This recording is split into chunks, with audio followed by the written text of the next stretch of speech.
Salam qadırdan iyileşler ve mehriban imanakı doğunlam. Doğruluk yolu gepleşimide hoş geldiniz. Gici asmanına payırdap uzaktan yalkım saçayan ummasız, sağın sağacaksız yıldızlara seyredip hayran kalıp gördünüz mü? Ya da güllerin ovadanlığına ser salıp, ne edip oların beyle ovadanlığa beslenip bilýändigi barada oylanıp gördünüz mü? Sayrayan kuşların ovazına belki de hayran kalıp görensiniz. Olary kim yaratdyka? Ya da şeýle ajaýyplykları yaradanın özü ne derecede ajayip ve hayran kaldırıcı. Akıla sığmaz, akıldarlıktan, bilimden, döredücülükten ve kudrattan doğuludur deyip pikir edip görensiniz. Hudaýyň yaradan dünýäsi şeýle bir giň ve çäksizdir. Onu düşünmäge insanyň akyly yetmejek ýalydyr.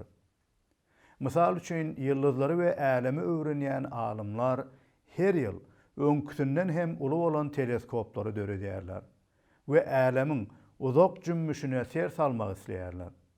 We her gezek älem jahanyň uzak jümmüşini görenlerine, onuň görüp bilenlerinden hem has giňdigine, ýene-de uzaklara uzalyp gidýändigine göz ýetirýärler. Bu bolsa yaradan Hudaýyň hayran kaldırıcı biridiginden bize habar berýär. Yaradıcı Hudaýyň yaradan ajaýyp älem jahany we onnaky tebigatynyň şeýle akyla sığmaz, hayran kaldırıcı bolmagy bilen çäklenmän, onuň özüniň yaradan insanlar üçin bolan maksatdyr niýetiniň we olara ajaýyp ýaşaşy ýetirmek üçin eden işleri hem hayran kaldırıcıdır ve akyla sığmaz baýlyga, merhemete eýedir. Hudaýyň biz insanlar üçin görkeden merhemeti, akyldarlygy we bilimi hem şeýle derecede çäksizdir, giňdir, belentdir we çuňurdur. Hudaýyň biz insanlary günämizden we günäniň netijesindäki ruhy belalardan, ýagny cehennem oduna höküm edilmekden, ruhu ölümden halas bolmak üçin döreden gutuluş ýoly hem insan akyly bilen düşünerimizden has beýikdir. Hudaýyň merhemetine, söýgüsine münasip bolmadyk. Emma Rebbin günäler üçin adalatly hökmüne münasip bolan insanlary ne edip Hudaýyň İsa Mesih arkaly halas edýändigi hem hayran kaldırıcıdır. Ozal baştan başlap Hudaý yaradan insanlaryna wepaly we wadalarına anamlar galdy. Bilşimi diýäli, eýem, Eren bagynda ene atamyz Adam ata we Howene Hudaýyň buyruguna boyun bolmazlyk edip, gadagan edilen agajyň miwelerinden iýip, ölüm belasyna duçar bolsalar da, Hudaýyň ajaýyp bagy Eren bagyndan kowulsalar da, Hudaý olary ýeke taşlamady. Hudaý olara wagty gelip özüniň merhemeti bilen olary we olaryň nesillerini halas etjekdigini baştan başlap wada berdi. Adam atadan başlap we onuň nesillerinden Reb Hudaýa iman edip, dogrulygy gözleýänlere Hudaý dogruluk ýolunyň wadalaryny berdi we insanyň nädip Hudaýa ýakynlaşyp biljegi barada iman ýollaryny olara aýan etdi. Bu maksat bilen Hudaý Ibrahim atamyzy butparast halkyň içinden saýlap alyp Hudaýyň ona berjek topraklaryna gitmegini buyurdy we Ibrahimdan bir beýik halk döretjekdigini we ol halk arkaly bolsa ähli milletleri bereketlejek birini çykarjakdygyny Ibrahima wada berdi. Hudaý Ibrahima beren wadasyna tapyldy. Hudaý Ibrahima bir ogul bermek wadasyny berenne Ibrahim gaty garrydy. Aýaly Sara önelgesizdi. İnsan düşünjesi we akyly bilen bu wada berjaý bolmajak ýalydy. Emma Ibrahim we Sara Reb Hudaýa inandylar we Hudaýyň wadalarynyň we maksadynyň özleri we nesillerinde berjaý bolýandyklaryny gördüler. Hudaý Ibrahima wada beren ogly Ishak arkaly Israil halkyny emele getirdi we Israil halkyna gudratlaryny we maksatlaryny görkezdi. Olara peygamberler we kanunlaryny berdi. Butparad bolan ähli milletlerin içinde Israil halky aýratyn bir halk bolup bir var yaradana inanmalydy we Hudaýyň olara beren kanunlaryny berja edip ýaşamalydylar. Şeýdip Hudaý bir halk arkaly we olaryň durmuşyny edýänler arkaly ähli milletlere özüniň mukaddesligini, adalatlydygyny, gudratlaryny we beýikligini görkezipdi. Israil halky arkaly bolsa, wagty gelip Hudaý wada beren halaskary, ýagny Mesihini gelip çykardy. Hudaý bilen bir bolan, onuň baky gudratly sözi yer ýüzüne, insan keşbine, Mesih hökmüne geldi. İsa Mesih kämil we mukaddes durmuşda ýaşap, soňra Hudaýyň maksadyny berja etmek üçin bir gurbanlyk gudu kimin ähli insanlaryň günäsiniň jezasy üçin gurban boldy. Mukaddes ganyny dökdi. Ol öldürilip jaýlandy. Soňra Hudaýyň gudraty bilen üçlenji güni ölümden dirildi. Ve köp şaýatlaryň gözüniň öňünde göklere, gelen yerine gudratyny göterildi. Ol yer ýüzüne ahir zamanyna gaýdyp geljekdigini hem bize wada beripdi. Hudaýyň wadalarynyň berjaý bolmagy üçin Mesih Israil halkynyň arasyna geldi. Olar onu gördüler we onuň kämil we mukaddes durmuşyna, hayran galdyryjy ajaýyp taglimatlaryna, gudratdyr alamatlaryna, ölümüne we dirilişine şaýat boldular. Emma Israil halkynyň köpçüligi bu wada edilen we aralaryna tasdiklanan Mesih Isany ret etdiler. Şeýdip, wagtlaýynça Hudaýyň gutuluşyndan uzakda galdylar. Emma olaryň Mesihi wagtlaýynça ret etmegi hem Hudaýyň milletleri özüniň padşalygyna, maşgalasyna çağırmak maksadyna gulluk edýär. Israillar Pawlusyň Rimlere hatyna ýatladyşy ýaly gutuluş gaýasy, daşy bolan İsa Mesih bawatyna öz insan güýjüne, akylyna we kanuny berja etmekdäki işlerine bil baglap büdürediler. Aslynda Israila verilen wadalar, kanunlar Rebbe secde etmek üçin wadathana we wadathanada gulluk etmek kada kanunlarynyň bary bu gutuluş daşy İsa Mesih'i olara işaret edýärdi. Emma olaryň gözleri wagtlaýynça ruhu körlükde galypdy. Pawlus Rimlere hatyna Rimdäki başga milletlerden bolan imanlara Israil'in gelecekdäki ykbaly barada düşündürüş berýändigini biz 11-nji babda görýäris.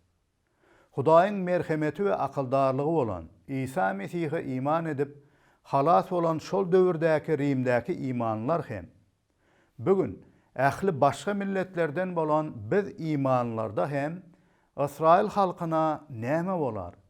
Eger olar Hudaýy ret eden bolsa, İsa Mesih ret eden bolsa onda olara näme bolar?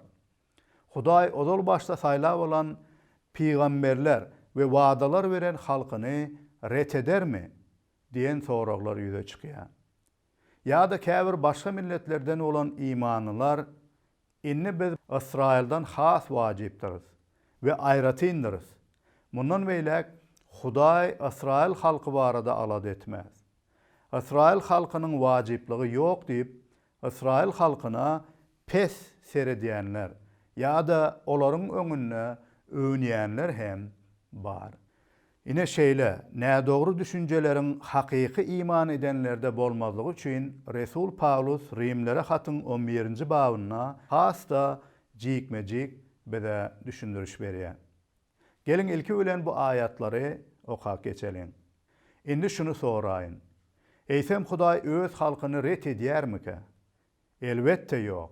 Men Ibrahimyň neslinden, Benyamin tiresinden bolan Israillaryň biridirin.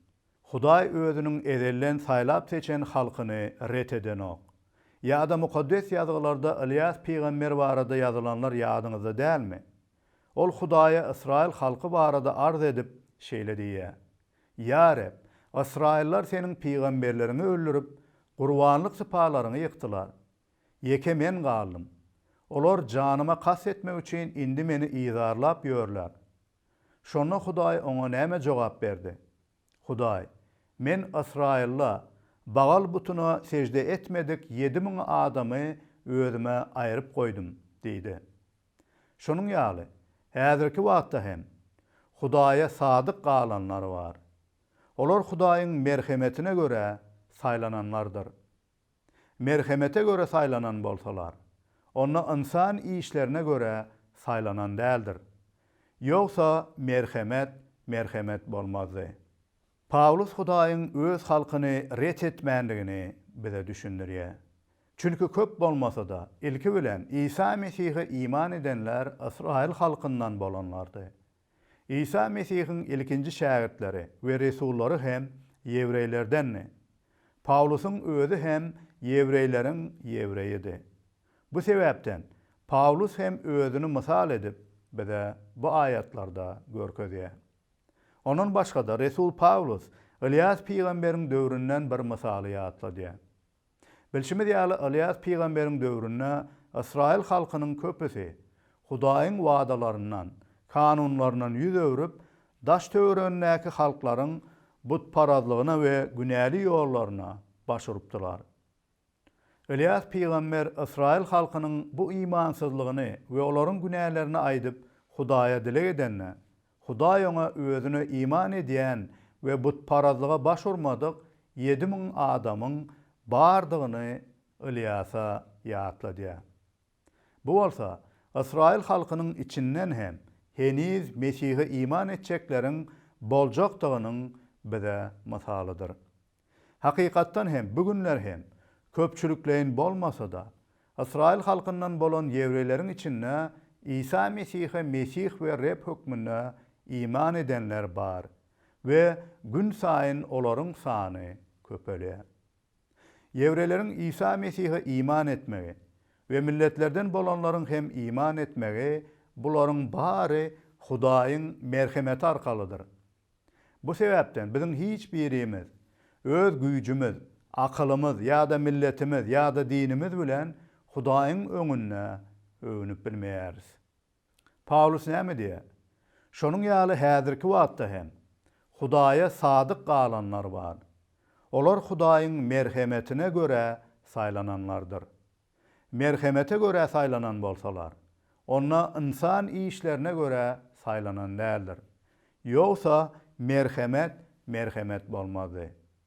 Çünkü bizim gutuluşumuz hem İsa Mesih'e iman edip bugünkü gün imanda durmamız hem Hudaýyň merhemetine esaslanýar.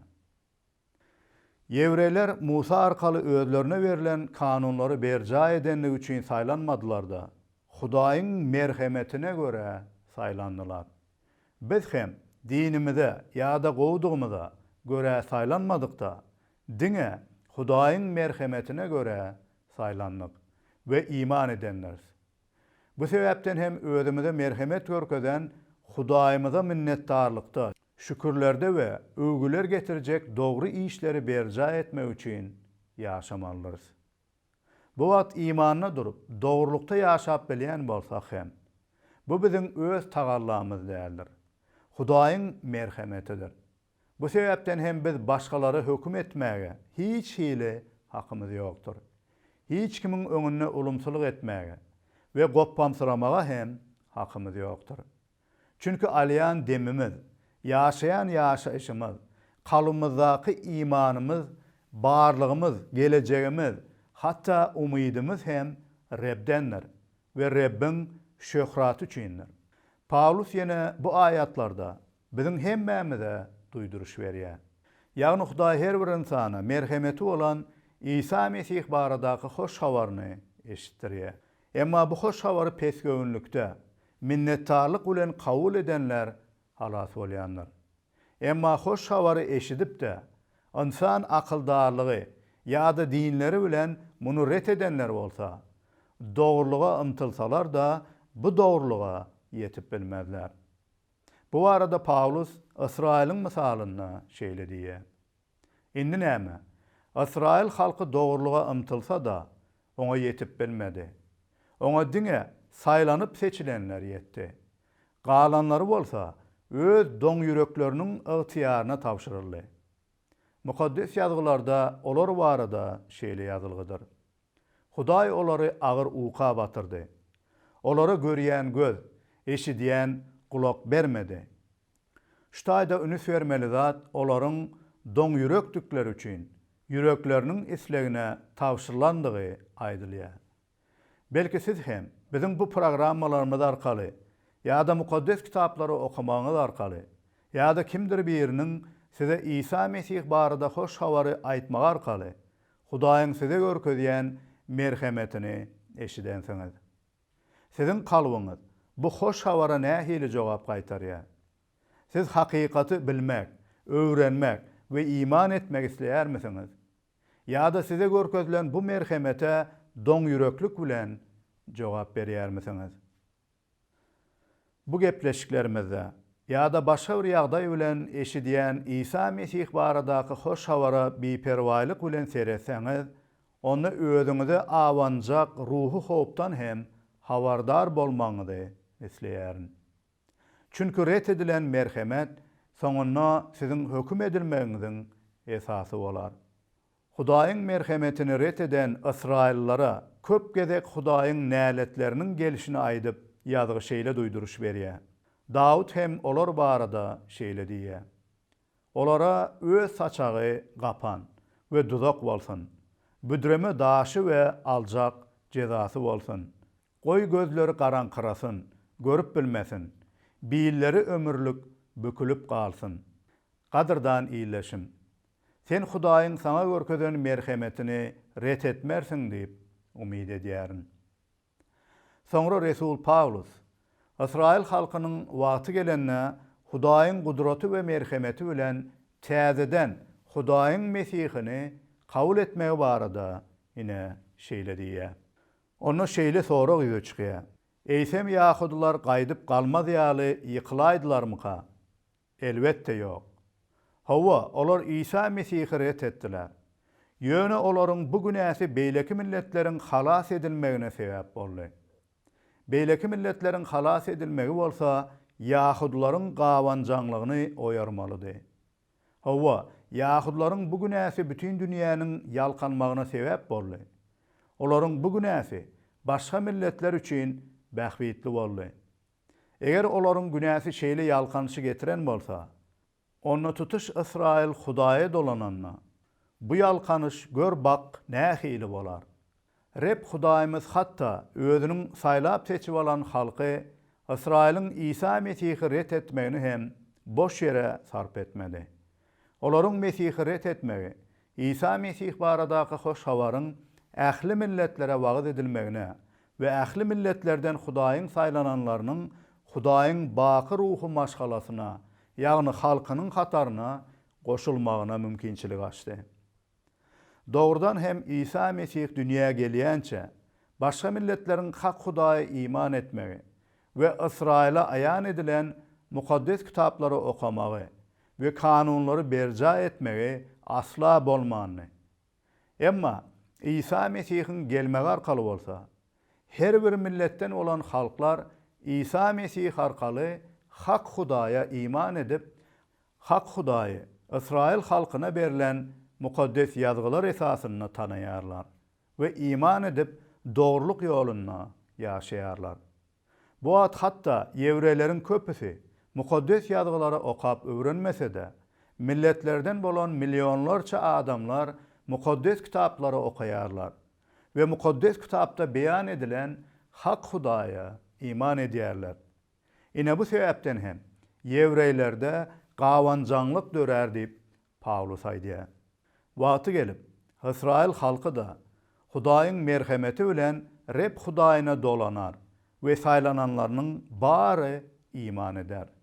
Hudaýyň bütün adamzat üçin ýalkanyşy dolulugyna şol günne berjaý bolar. Muny bilmek we inanmak nähili gowudur. Elbetde Hudaýyň öz halky bolan Israili halas etmegi, Hudaýyň gudratyna, merhemetine we akyldarlygyna esaslananlar.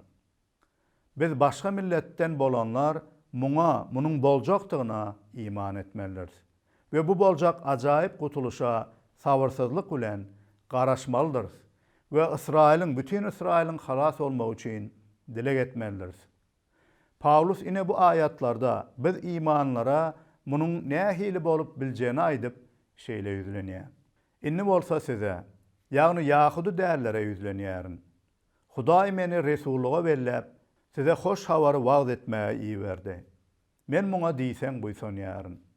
Şunun bilen birlikde siz arkaly öz iýleşlerimiň hem gawanjaňlygyny oýaryp, olardan käbiriniň halas bolmagyna ýardam ederin diýip umydym ma. Hawa, Hudaý Israil halkyny ret etdi. Onuň şeýle etmegi beýleki milletleriň hem Hudaý bilen ýaraşmagyna mümkinçilik döretdi. Eger Hudaýyň ret etmesi beýleki halklara şeýle ýalkanyş getiren bolsa, onda onuň Israil halkyny gaýtadan kabul etmegi näme ýetirer? Ölümden ýaşaýşa ýetirer. Sebäbi Hudaýa hödür edilen çörek mukaddes bolsa, şol hamirdan bişirilen beýleki çörekler hem mukaddesdir. Eger bagyň kökü mukaddes bolsa, onuň şahalary hem mukaddesdir. Paulus elbetde öz halkynyň arasyna bu hoş hawary wagt etmäge bellenen bolsa begenerdi. Emma Israil halkynyň ilki başda hoş hawary ret edenligi üçin Paulus başga milletlere İsa Mesih baradaky hoş hawary wagt etmäge bellenipdi. Paulus başga milletlere hoş hawary wagt edýänligi üçin hem buýsanýandygyny aýdýar. Köplenç biz diňe öz halkymyzyň arasyna hoş hawary wagt edýänligimiz üçin, käwagt başga halklaryň hoş hawary iman etmegi barada alada hem etmeýäris. Ýa-da biz diňe öz hyzmatymyz üçin buýsanyp ýaşaýarys.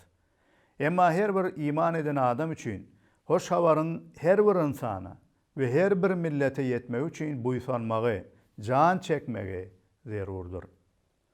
Dogry, Hudaý her birimize belli bir ýerde ýa-da belli bir halkyň arasyna hyzmat etmegimizi buýurýar, wesleýär, ýa-da şol üçin ýol açýar. Bu bize ananylan hyzmatymyzda Rebbe gulluk edýändigimizde elbetde biz buýsanmalydyr. Ve anamlar berlen yerimizde, goýulan yerimizde hyzmat etmeli.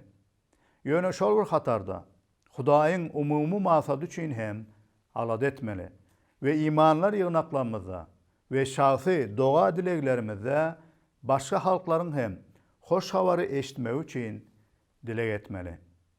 Eger ünüs beren bolsaňyz, Resul Paulusyň aladasy we doga dilegleriniň köp bölegi Hudaýyň paçalygynyň milletleriň arasyna ýaýramagy we hoş hawaryň wagt edilmegi, imanlaryň İsa Mesihtäki imanlaryna ösmegi üçin bolan doga dileglerden ibaratdy. Emma gynansak da, bugünkü gün imanlaryň doga dilegleriniň köpüsi özlerine gönükdirlen. Ýagny günnelik dünýä aladalaryna, ýerde gazanjak zatlaryna, ýetjek arzuwlaryna we isleglerine esaslanan doga dileglerdir. Hakyky imanly adamyň doga dilegleri Hudaýyň dogrulygyna we mukaddesligine ýaşamak üçin, onuň paçalygynyň we adynyň beýgelmegi we bütün dünýä ýaýramak üçin, İsa Mesih baradaky hoş hawaryň wagt edilmegi we imanna ösüşüň ýygnaklarda bolmak üçin bolmaly dälmeýsem, mähriwan imany doganym. Sen Paulus ýaly öz halkyň halas bolmak üçin jan çekýärmisin? Öz halkyň üçin we başga halklar üçin hem Hudaýa dileg doga edýärmisin? Her günkü dogalaryň esasy bölegi diňe öz dünýäwi aladalaryň üçinmi? Ýa-da özüňiň ruhy taýdan ösmegiň, İsa Mesihiň häsiýetlerine meňzeş häsiýetleriň özüňde bolmak üçin, dogrulukda ýaşamagyň üçin we hoş hawaryň giňden ýaýrap ösmek üçin doga dilegde wagt geçirýärmisin? Soňra Paulus biz iman edenlere şeýle diýip duýduruş berýär. Hawa, bagyň käbir şahalary döwülip, ýawany zeytunyň şahasy bolan siz oňa sapyldyňyz. Siz iýdedilip ýetişdirilen zeytunyň köküniň şiresine şärik boldyňyz. Şoňa görä-de onuň döwlen şahalarynyň öňünde magtanmaň. Sebäbi siz kökü däl, kök sizi saklaýar. Onda da sizin şahalar biziň sapylmagymyz üçin döwürli diýmeňiz mümkin. Siz mamla, ýöne olar imansyzlygy zerarly döwürli. Siz bolsa iman arkaly dursaňyz. Şoňa göre goppamsyramaňda, gaýtam gorkun. Sebäbi Hudaý bagyň öz şahalaryny gaýgyrmadyk bolsa, onda sizi, ýagny sapılan ýawany şahalary asla da gaýgyrmaz. Hudaýyň mähriwanlygy we berkligi barada oýlanyň. Ol ýykylanlar üçin berkdir. Siziň üçin bolsa mähremdir. Eger siz onuň mähriwanlygyna bil baglasaňyz, ol hem size mährem bolar. Eger bil baglamasaňyz, siz hem kesilip taşlanarsyňyz. Ýöne ýoldan çykanlar hem imansyzlyklaryndan el göterseler, täzeden sapılarlar. Sebäbi Hudaý olary baga sapmagy başarýandyr. Eger siz ýawany zeytun agajyndan kesilip, öz tebii häsiýetlerinize garamazdan iýdedilip ýetişdirilen zeytuna sapılan bolsaňyz, onda asly bu bagdan olan şahalar öz zeytununa has aňsat sapılar.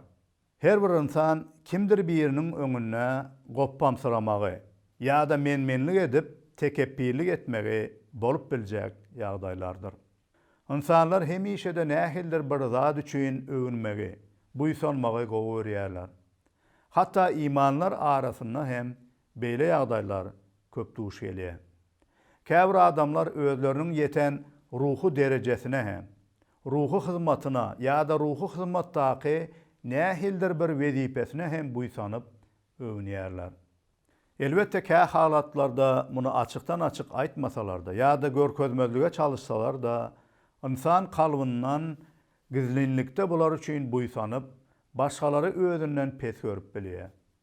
Ýa-da özümiz nähildir bir günah etmänimizde başga biri şol günäni edenine ona tekebbirlik bilen höküm edip seretmemiz, onu yaman görmemiz, hem heniz özümüzün Hudaýyň merhemetine iman arkaly dogry durup bilýändigimizi bilmeýändigimiziň alamatydyr.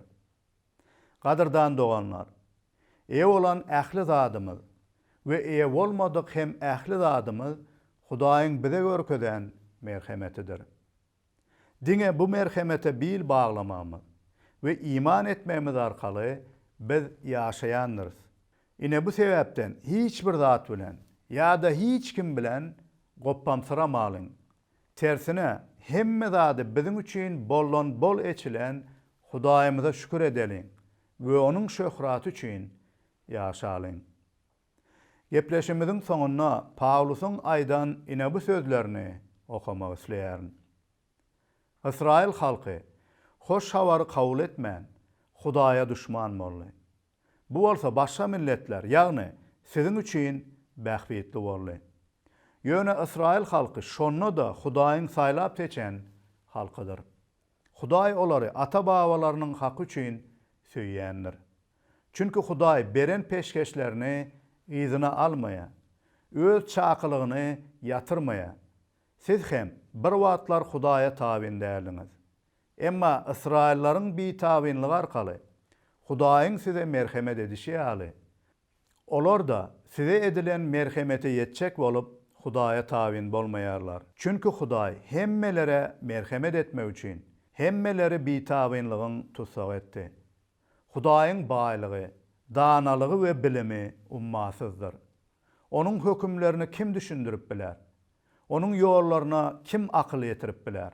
Rebbe kim akyl ýetirdi? Kim ona maslahat berip bildi? Hudaý bergili bolar ýaly. Kim ona zat berdi? Hiç kim. Çünkü bütün barlyk Hudaýdan bolup, ol arkaly we onuň üçindir. Ona baky şan şöhrat bolsun. Amin.